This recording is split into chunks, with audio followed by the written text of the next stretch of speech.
नमस्ते, मैं हूं रवीन गौतम और आप देख रहे हैं ब्लंटली स्पीकिंग। और ब्लंटली स्पीकिंग पर हम चर्चा करने जा रहे हैं कि सितंबर माह का जो पहला सप्ताह है, यानी कि 1 सितंबर से लेकर 5 सितंबर के बीच में शेयर मार्केट कैसी रहने वाली है।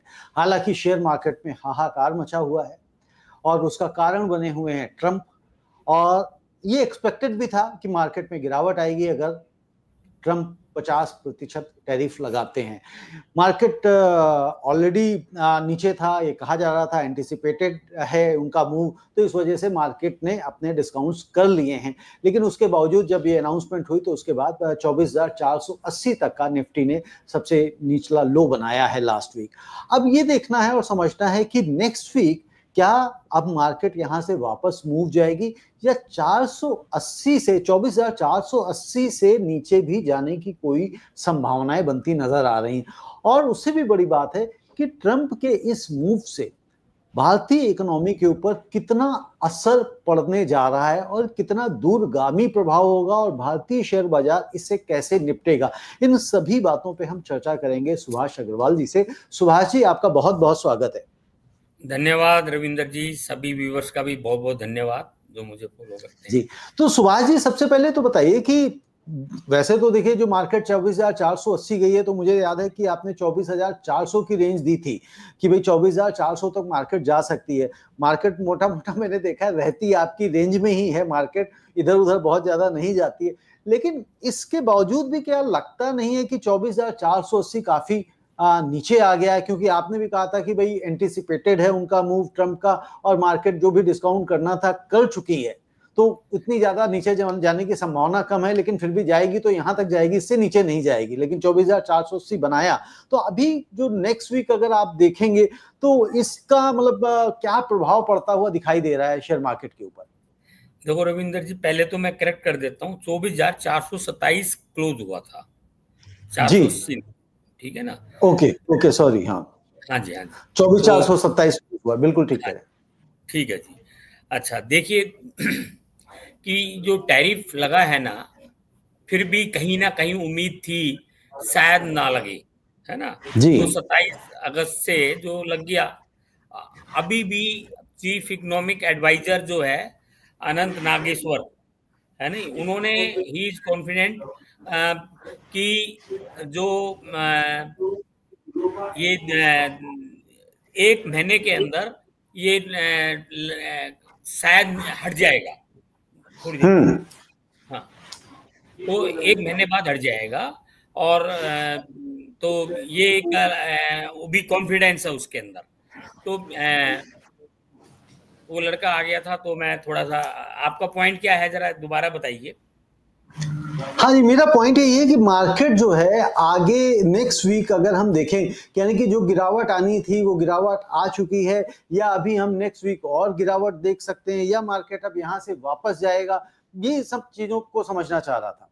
देखिए रविंद्र जी, मार्केट तो अभी नीचे और जा सकता है, क्योंकि अब ये थोड़ा सा बियर में उसके अंदर आ गया, बियर के कंट्रोल में आ गया है। ओके। लेकिन लॉन्ग टर्म फंडामेंटल बहुत स्ट्रोंग है। ये जो टैरिफ वगैरह लगे हैं, ये टेम्परेरी हो सकते हैं। और अल्टरनेटिव, जैसे अभी मोदी जी हमारे यहाँ जापान के ऊपर विजिट में हैं, चाइना के अंदर विजिट में हैं, हमारे नए नए एग्रीमेंट्स बन रहे हैं। हमने यूके से कर लिया है agreement, free trade agreement. Europe से हमारा एग्रीमेंट होने जा रहा है, चाइल से नहीं, और यूरोप को हम तो बहुत जल्दी क्लोज है, न्यूजीलैंड से होने जा रहा है। तो हमारे फ्री ट्रेड एग्रीमेंट कई कंट्रीज से बातचीत चल रही है। तो एक तो ये चीजें हैं। दूसरा, अभी मोदी जी ने जैसे मैंने बताया था लास्ट टाइम भी, जीएसटी का रिफॉर्म्स कर रहे हैं, डीरेगुलेशन का रिफॉर्म्स कर रहे हैं। रैशनलाइजेशन ऑफ जीएसटी से हमारी कॉस्ट है, इनपुट कॉस्ट, वो घटेगी। और अभी हमारा जो जीडीपी के डाटा आया है अप्रैल मई जून का, बहुत एनकरेजिंग है, 7.8%। जबकि इकोनॉमिक्स की कंसेंसस थी कि इट शुड बी 6.6%। तो से बहुत ऊपर है।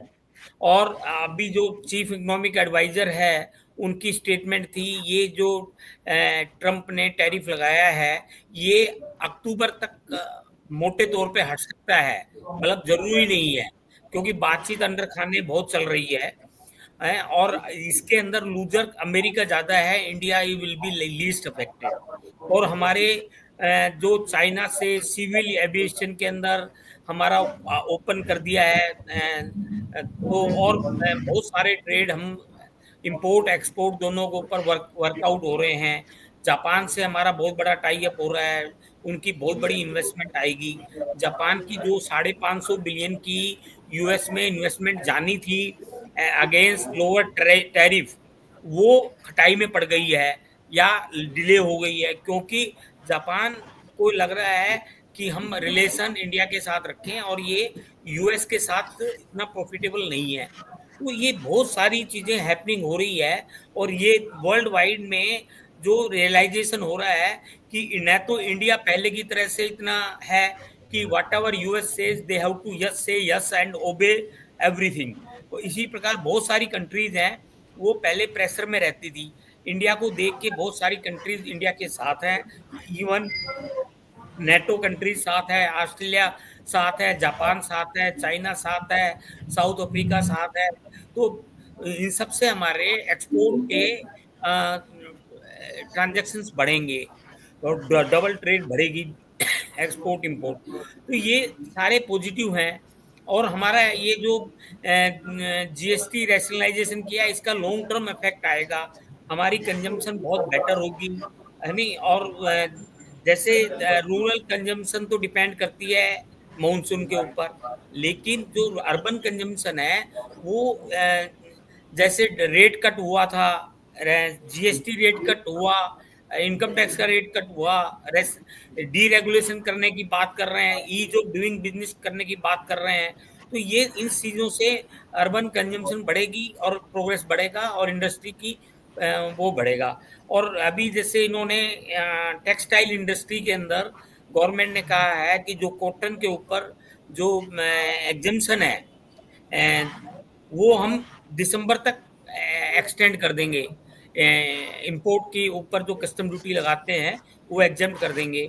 और जो अफेक्टेड इंडस्ट्रीज हैं, एक्सपोर्ट जहाँ पे अफेक्टेड होना था, वहाँ पे लोन का जो क्रेडिट बैंकों से वो उनको आसान मिलेगा। बहुत सारे रिफॉर्म्स करने की बात हो रही है। तो सुभाष जी एक चीज बताइए। हाँ जी जी सुभाष जी एक चीज बताइए, जैसे आपने एक तो कहा कि भाई अमेरिका को ज्यादा नुकसान हो रहा है टैरिफ लगाने से और इंडिया को कम हो रहा है, तो कई बार हम एग्जांपल्स देते हैं, थोड़ा सा रिलेटिव हो सकता ना हो। कई बार कहते हैं ना कि भाई सामने वाले की बेशक दोनों आंखें, एक आंख बेशक मेरी फूट जाए लेकिन सामने वाले की दोनों फूट जाएं, तो यानी कि हम अपना नुकसान तो करा ही रहे ना, अल्टीमेटली हमारा नुकसान तो हो ही रहा है ना। जीडीपी अगर इसके बाद कहते हैं कि भाई 0.9% के आसपास वो कम हो जाएगी, और जो दूसरा भी आपने जो ये एग्जम्पशन की बात करी कॉटन सीड्स के ऊपर, कपास के ऊपर 11% की, तो इनको एग्जम्पशन हम क्यों दे रहे हैं? हमें तो उल्टा उनके ऊपर टैरिफ नहीं थोप देना चाहिए, इससे तो हम अमेरिका को बेनिफिट नहीं दे रहे हैं। नहीं, अमेरिका को नहीं देते हैं। ये तो क्या है कि जो हमारी इंडस्ट्री है, टेक्सटाइल इंडस्ट्री, जो अफेक्ट होगी, जो लेसर अमेरिका के अंदर जो हमारा 8-10 बिलियन का यूएस डॉलर का एक्सपोर्ट होता था, तो उसकी कॉस्ट को कम करने के लिए और दूसरे कंट्री में एक्सपोर्ट करने के लिए हम उसके इनपुट के ऊपर एग्जम्पशन देने की दिसंबर 2025 तक की बात करी है गवर्नमेंट ने। तो और उनको सपोर्ट देना पड़ेगा, उनको टेम्परेरी सपोर्ट की जरूरत है। नहीं तो क्या है कि मान लो एक महीने में यदि अक्टूबर तक जो लग रहा है कि ये अमेरिका वापस इसको ठीक कर देगा, उसको कोई भानना चाहिए, और वो ठीक हो जाता है तो कोई इम्पैक्ट नहीं है। यदि वो 1 अक्टूबर तक ठीक नहीं होता है तो उसका इम्पैक्ट जितना डिले होगा ठीक होने में उतना वो इम्पैक्ट रहेगा। और वो जो आप कह रहे हो ना कि 0.9%, ये 0.2 से 0.45 तक है। 0.9% जीडीपी हमारी कम नहीं होगी, क्योंकि हमारा जो मार्केट है वो दूसरे मार्केट में एक्सपोर्ट हो जाएगा, और डोमेस्टिक के अंदर की मैन्युफैक्चरिंग में भी उनकी कॉस्ट रैशनलाइजेशन होने से, जीएसटी रैशनलाइजेशन होने से वो माल यहाँ पे इंडिया में भी बिकेगा और दूसरी कंट्री में एक्सपोर्ट होगा। और यहाँ पे उनको सपोर्ट भी दे रही है गवर्नमेंट कि भाई एम्प्लॉयमेंट हटाओ, उसमें हम कोई फार्मूला दे देंगे, टेक्सटाइल इंडस्ट्री, जैम इंडस्ट्री, जहाँ पे लेबर ओरिएंटेड इंडस्ट्री है, वहाँ पे फार्मूला देने की बात हो रही है, लैंड रिफॉर्म्स करने की बात हो रही है, लेबर रिफॉर्म्स करने की बात हो रही है, डीरेगुलेशन करने की बात हो रही है, ईज ऑफ डूइंग बिजनेस करने की बात हो रही है। तो ये जो चीजें बड़ा टाइम लगते थे, अब गवर्नमेंट तुरंत करने की बात हो रही है। तो ये इन सब का बड़ा क्यूमुलेटिव इफेक्ट, जो हमारी कुछ घटती जीडीपी, वो शायद वो भी नहीं घटेगी, जो मैं 0.2 से 0.5% कह रहा हूँ, वो भी नहीं घटेगी, क्योंकि हमारे जो आनंद नागेश्वरन है, चीफ इकोनॉमिक एडवाइजर, वो अभी उसकी स्पीच थी, उसने कहा था कि we still confident we will maintain 6.2 to 6.8 GDP, between that, है नहीं। और ये फर्स्ट क्वार्टर का जो आया है, ये तो 7.8 का बहुत एनकरेजिंग डाटा है, जो कि कई क्वार्टर में ये बड़ा बढ़िया डाटा आया है। और हमारा उम्मीद ये थी कि 6.6 तक आएगा, लेकिन उससे ऊपर आया है। तो ये हमारी इंडस्ट्री के अंदर इंडियन इकोनॉमी साउंड फुटिंग के ऊपर है, मैक्रो फंडामेंटल स्ट्रॉन्ग है, टेल विंड बहुत है, हेड विंड कम है, और ये पॉजिटिव फैक्टर्स है।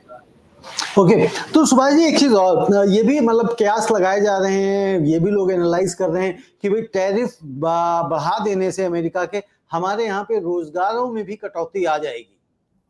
तो उसको आप किस तरह से देख रहे हैं कि डायमंड इंडस्ट्री पे बड़े सारे रोजगारों की कमी बताई जा रही है? देखिए, शॉर्ट टर्म में बहुत सारे चैलेंजेस हैं, इसको मीट करने के लिए गवर्नमेंट पूरी तरह से लगी हुई है।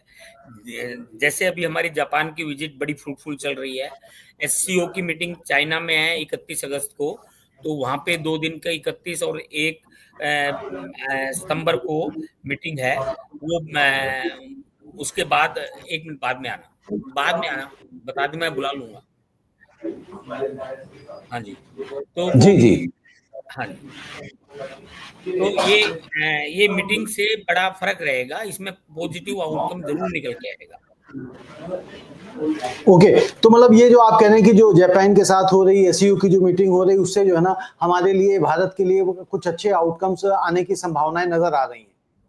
हाँ जी, तो ये मीटिंग से जैसे जो जा रहे हैं, क्योंकि देखिए everyone is affected, Japan is affected, China is affected tariff से, और सबको बड़ी ब्रिक्स कंट्रीज के अंदर एक कोऑर्डिनेशन बनने जा रहा है।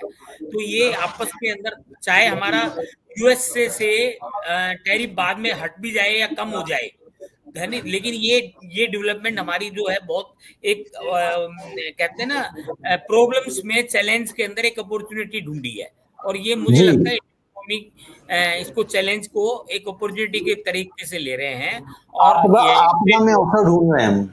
हाँ, आपदा में सही चीज है, हाँ जी। अवसर। हाँ, तो अब इसमें सुभाष जी एक और बात, जैसे ये भी कह रहे हैं कि भाई अगर मतलब अमेरिका के साथ जो चैलेंजेस आ रहे हैं, तो उसके साथ साथ हम 40 नए देशों के साथ में व्यापार अपने खोलेंगे, तो 40 नए देशों के साथ व्यापार बढ़ाएंगे, है ना, खोलेंगे नहीं बढ़ाएंगे। तो जो नए देशों के साथ व्यापार बढ़ाएंगे, तो उसमें समय जो लगेगा, तो समय का हम कैसे मतलब कहते हैं ना मुकाबला करेंगे, उसे कैसे हम पूरा करेंगे?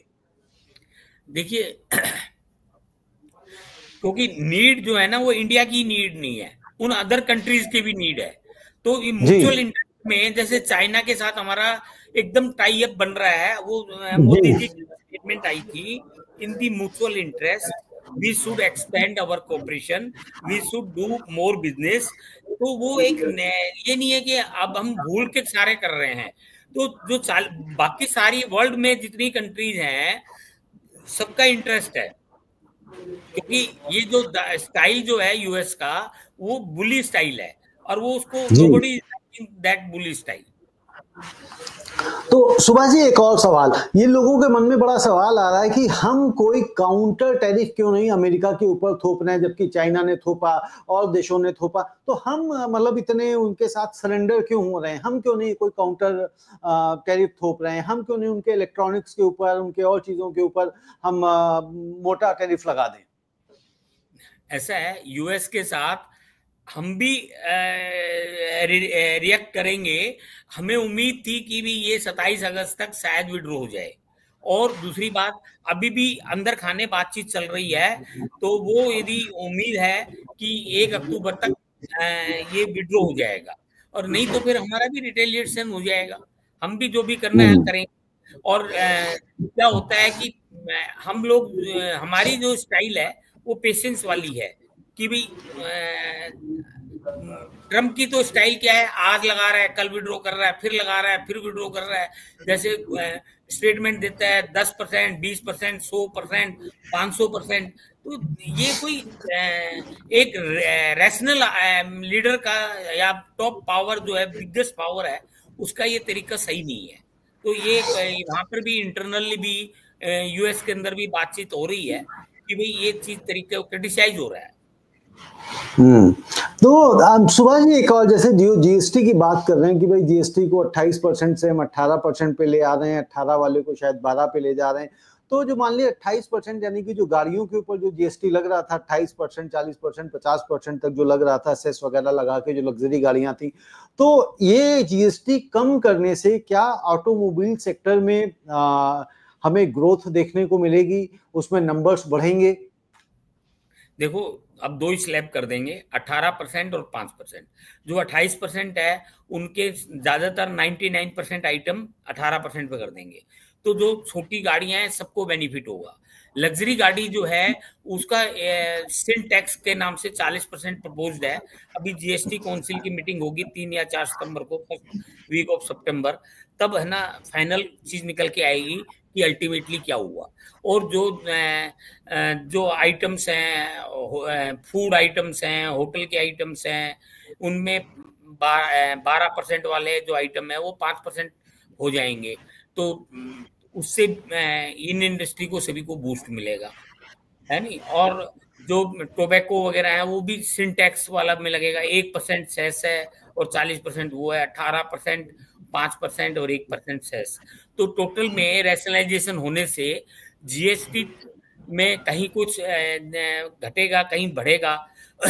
तो गवर्नमेंट ये सोच रही है कि भाई मैन्युफैक्चरिंग के ऊपर फोकस रहे, है नहीं। और जो एक्सपोर्ट की वजह से जो प्रॉब्लम आ रही है वो लीस्ट अफेक्टेड हो।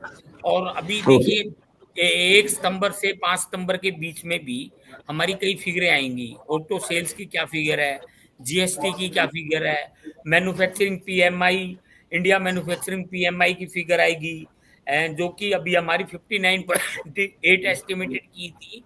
एचएसबीसी इंडिया मैन्युफैक्चरिंग पीएमआई जुलाई में 59.1 थी। अब एक्चुअल फिगर क्या आती है वो अपने इसमें आ जाएगी। इसी प्रकार इंडिया सर्विसेज पीएमआई की फिगर आएगी, यूरो एरिया सर्विसेज पीएमआई की फिगर आएगी, यूएसए यूके की पीएमआई की फिगर आएगी, जॉब क्लेम्स की फिगर आएगी, फॉरेन एक्सचेंज रिजर्व क्या है इंडिया का वो फिगरें आएगी।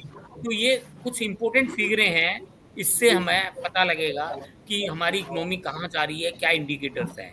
तो मैं अज्यूम कर रहा हूँ कि पीएमआई की फिगर सर्विस इंडस्ट्री हो या मैन्युफैक्चरिंग दोनों बेटर आएंगी, और जो सोचता है उससे भी बेटर आएगी, है नहीं। और हमारा रूपी जो है ये थोड़ा वीक रहा है इस वीक। तो जैसे हमारा 87.52 था, उसकी जगह 88.20 हमारा इंडियन रूपी रहा है, थोड़ा वीक रहा है।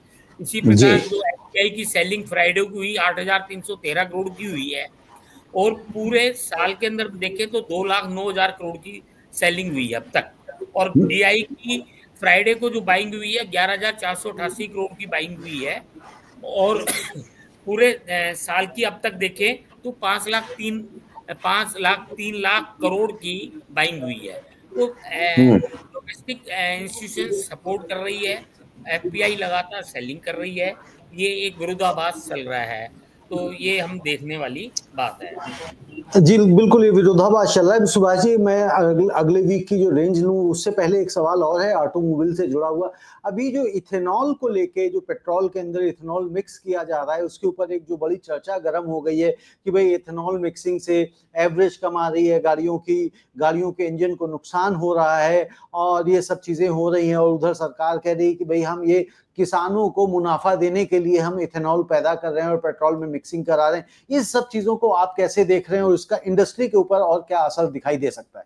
तो गवर्नमेंट ने क्लैरिफाई किया था कि बहुत सारे टेस्ट कर लिए हैं और दो रेडी हैं कि इथेनॉल से कोई ज़्यादा फर्क नहीं है। और फर्क क्या मतलब है ही नहीं फर्क। और वर्ल्ड वाइड हम तो 20% कर रहे हैं, वर्ल्ड वाइड कहीं कहीं जगह 30% तक भी हो रहा है। तो इसलिए कोई ऐसी बात नहीं है, ये एक मिथ है। और गवर्नमेंट हर तरह से रेडी है टेस्ट करने के लिए। कोई भी चैलेंज है तो एक्सेप्ट करने के लिए तैयार है। और ये किसी ने एलिगेशन लगाया है, तो एलिगेशन एवं है, कोई खास बात नहीं। अब सुभाष जी ये भी बता दीजिए, लगे हाथ जो दर्शक इतनी देर से इंतजार कर रहे हैं कि आप रेंज देंगे, तो नेक्स्ट वीक की क्या रेंज आप दे रहे हैं? देखिए, मैं 24,100 से 25,100 के बीच में दे रहा हूँ।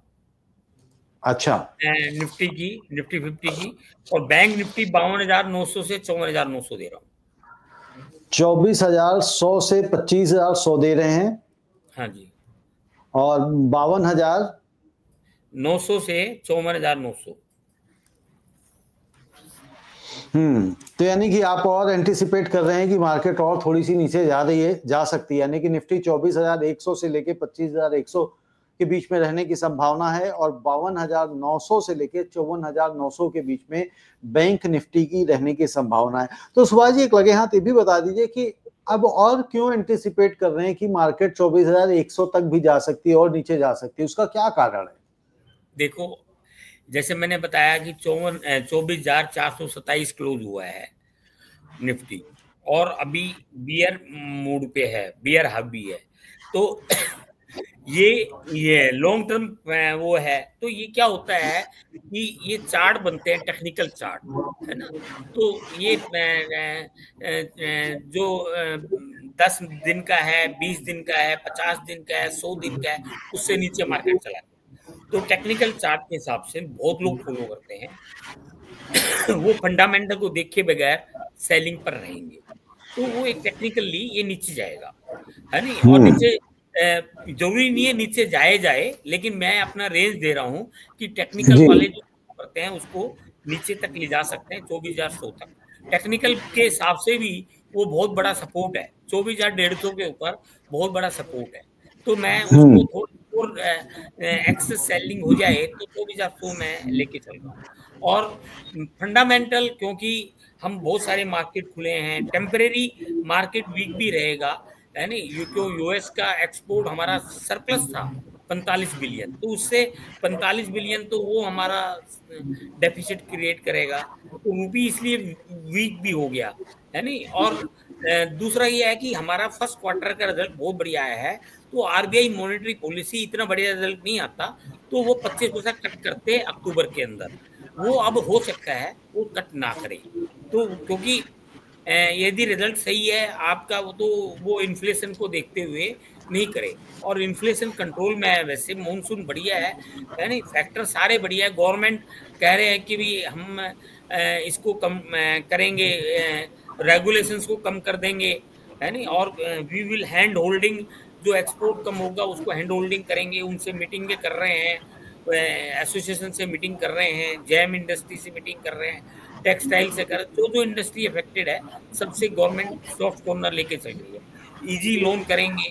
तो इसका पॉजिटिव इम्पैक्ट है, इसलिए मार्केट ऊपर जाने की उम्मीद है। बिल्कुल पॉजिटिव इम्पैक्ट है, मार्केट कहीं नहीं जाने को। सुभाष जी वैसे एक बात बताइए, आपका ब्लड ग्रुप बी पॉजिटिव तो नहीं है? ए पॉजिटिव है। ए पॉजिटिव यानी कि आप तो मतलब ए क्लास में पॉजिटिव हैं। तो इसीलिए कई बार दर्शक कहते हैं कि भाई जो है ना, सुभाष जी मार्केट नीचे जा रहा हो, कहीं भी जा रहा हो, सुभाष जी हमेशा कहते हैं पॉजिटिव है, हमारी इंडिया या ग्रोथ स्टोरी जो है बिल्कुल इंटैक्ट है, घबराने का नहीं। तो हमने कहा पूछ लूं, वैसे तो मेरा ब्लड ग्रुप बी पॉजिटिव है, मैं भी पॉजिटिव रहता हूँ, लेकिन आप कुछ ज्यादा ही पॉजिटिव हो जाते हैं। तो ठीक है दर्शकों, जैसा सुभाष जी कह रहे हैं और जो एनालिसिस है वो आपके लिए हमेशा यही संदेश लेकर आता है, समझाता है, आपको फाइनेंशियली अवेयर करता है, लिटरेट करता है फाइनेंशियली, कि आप शेयर मार्केट को समझें।